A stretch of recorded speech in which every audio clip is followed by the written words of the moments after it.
In 1914, when World War I began, the average American factory worker made $11 per week, and by 1918, when the war ended, a small group of American industrialists had become millionaires overnight, and some became the richest men in the world.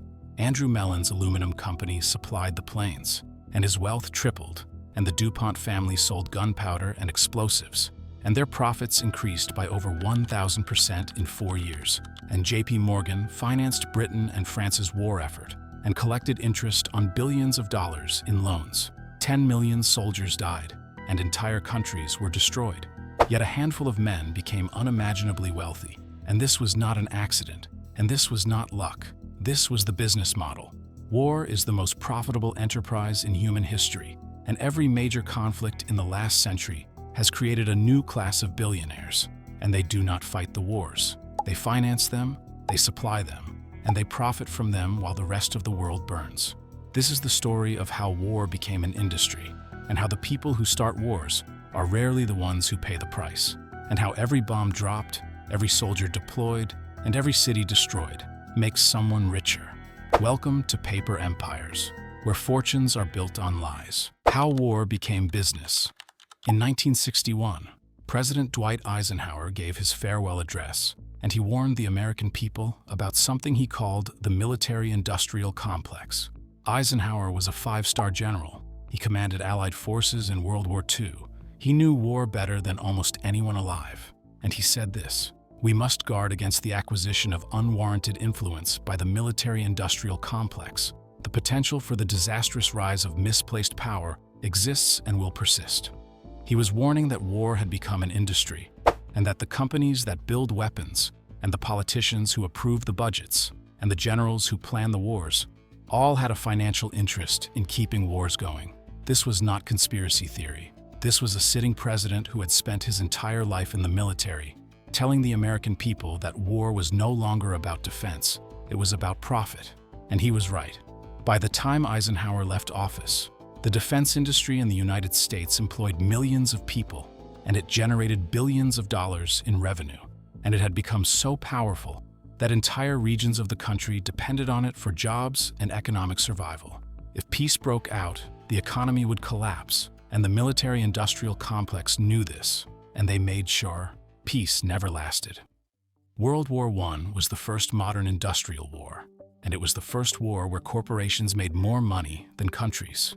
Before 1914, wars were fought with rifles and cannons, and the costs were manageable. Yet World War I introduced machine guns, tanks, poison gas, airplanes, and submarines, and all of this required industrial production on a scale never seen before. And American companies saw an opportunity. The DuPont family controlled the explosives industry, and before the war, they made modest profits selling gunpowder for mining and construction.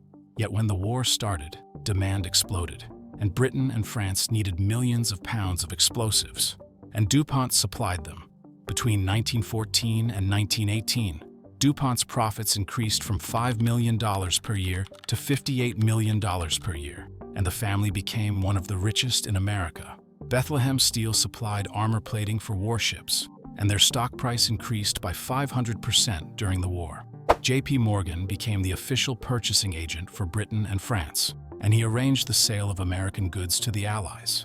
And he took a commission on every transaction, and he also loaned billions of dollars to Britain and France to pay for the war, and he collected interest on those loans. When the war ended, Morgan was the most powerful banker in the world. And here is the key. These men did not want the war to end quickly, because the longer it lasted, the more money they made. And there is evidence that American bankers and industrialists lobbied the US government to enter the war, not for ideological reasons, yet because it was good for business. Senator Gerald Nye investigated this in the 1930s, and he found that munitions companies had deliberately prolonged World War I to maximize profits, and his committee concluded that war profiteering had influenced US foreign policy. Yet nothing changed, because by then, the system was too powerful. World War II, the fortunes that built empires. World War II made World War I's profits look small. The US government spent over $300 billion on the war, and this is equivalent to over $4 trillion today. And that money flowed into the hands of defense contractors, and it created generational wealth for the families that controlled those companies. The Ford Motor Company built tanks and bombers, and Henry Ford became even wealthier. And there's controversy here, because Ford also did business with Nazi Germany before the US entered the war, and he supplied trucks to the German military, and he was awarded the Grand Cross of the German Eagle by Adolf Hitler in 1938. IBM sold punch card machines to Nazi Germany, and those machines were used to organize the Holocaust, and IBM knew this, yet they continued doing business because it was profitable. General Motors owned a subsidiary in Germany called Opel, and Opel produced trucks for the Nazi war machine, and after the war, GM demanded compensation from the US government for damage to their German factories caused by Allied bombing, and they received it. This is how war profiteering works. Companies supply both sides, and they profit no matter who wins. After World War II, the defense contractors who had supplied the US military did not shrink. They expanded, because the Cold War began immediately, and the threat of Soviet aggression meant that defense spending never stopped. Lockheed, Boeing, Raytheon, Northrop Grumman, these companies became permanent fixtures of the American economy, and they lobbied Congress to keep defense budgets high, and they funded think tanks that published reports warning of foreign threats, and they hired former generals and politicians to sit on their boards, and they made sure that war remained profitable. The Vietnam War is one of the clearest examples of a war fought for profit, not for national security. By the early 1960s, it was clear that the US had no vital interests in Vietnam, and even military analysts said the war was unwinnable. Yet it continued for over a decade, and 58,000 Americans died, and millions of Vietnamese died, and the war cost over $168 billion. Why? Because defense contractors made billions, and Dow Chemical produced Agent Orange, a toxic herbicide used to destroy Vietnamese forests, and they made massive profits. And the long-term health effects of Agent Orange killed and injured millions of people. Yet Dow faced no consequences. Bell Helicopter sold thousands of helicopters to the US military, and their revenue exploded during Vietnam. Boeing, McDonnell Douglas, and Lockheed sold fighter jets and bombers, and their stock prices soared. The Vietnam War was a disaster for America's reputation, and it was a tragedy for the Vietnamese people. Yet it was incredibly profitable for defense contractors. And when the war finally ended in 1975, the defense industry immediately shifted focus to the next conflict.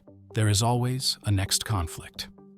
The wars in Iraq and Afghanistan have been the most profitable conflicts in modern history. After September 11, 2001, the US launched the War on Terror. And over the next 20 years, the US spent over $8 trillion on military operations, and much of that money went to private contractors. Halliburton, a company formerly run by Vice President Dick Cheney, received no-bid contracts worth billions of dollars to provide logistics support in Iraq, and they overcharged the US government for services, and they were investigated for fraud, yet they faced no real consequences because they were too politically connected. Blackwater, a private military contractor founded by Eric Prince, received over $1 billion in contracts to provide security in Iraq, and Blackwater mercenaries killed Iraqi civilians, and the company was involved in multiple scandals. Yet Eric Prince walked away a billionaire. Lockheed Martin, Boeing, Raytheon, and Northrop Grumman sold weapons systems to the US military, and their combined revenue during the War on Terror exceeded $1 trillion. These companies did not want the wars to end, and every time there was talk of withdrawal, defense industry lobbyists would pressure Congress to stay, and they would fund think tanks that published reports warning of the dangers of leaving too soon. The wars in Iraq and Afghanistan lasted 20 years, and they accomplished almost nothing, and Afghanistan returned to Taliban control the moment the US left. Yet defense contractors made record profits. And now, with tensions rising in Ukraine, Taiwan, and the Middle East, defense stocks are surging again, because war is always good for business. How it works. The revolving door. Here is how the system sustains itself, and it is called the revolving door. Former generals retire from the military and immediately join the boards of defense contractors, and they use their connections in the Pentagon to secure contracts for their new employers. Politicians leave Congress and become lobbyists for defense companies, and they use their relationships to influence defense budgets. Defense industry executives are appointed to senior positions in the Department of Defense, and they write policies that benefit their former companies. This is not corruption in the traditional sense, because it is legal, yet it is a system designed to ensure that defense spending never decreases and that wars continue to be fought. The defense industry spends over $150 million per year on lobbying, and they donate tens of millions to political campaigns, and they fund think tanks like the Center for Strategic and International Studies and the American Enterprise Institute, which publish research advocating for higher defense spending. And the media rarely questions this, because many major news networks are owned by corporations that have financial ties to defense contractors, and war is good for ratings. The result is a system where the people who decide whether to go to war are financially incentivized to say yes, and the people who fight the wars have no say in the decision. The lesson here is what every war teaches us, and conflict is profitable, and the people who profit from war are never the ones who fight it. Soldiers die, civilians are displaced, entire countries are destroyed. Yet defense contractors, weapons manufacturers, and financiers walk away richer than before. War is not fought for freedom or democracy or national security. Those are the stories we tell ourselves. Yet the reality is that war is fought because it is the most profitable industry on Earth. And as long as the military-industrial complex controls policy, there will always be another war, because peace is bad for business. Eisenhower warned us, yet we did not listen. And now the system is so entrenched that it is almost impossible to dismantle. Every bomb dropped makes someone a billionaire, and that is the system working exactly as designed. If this story opened your eyes, subscribe to Paper Empires. History has the answers, and we will show you where to look.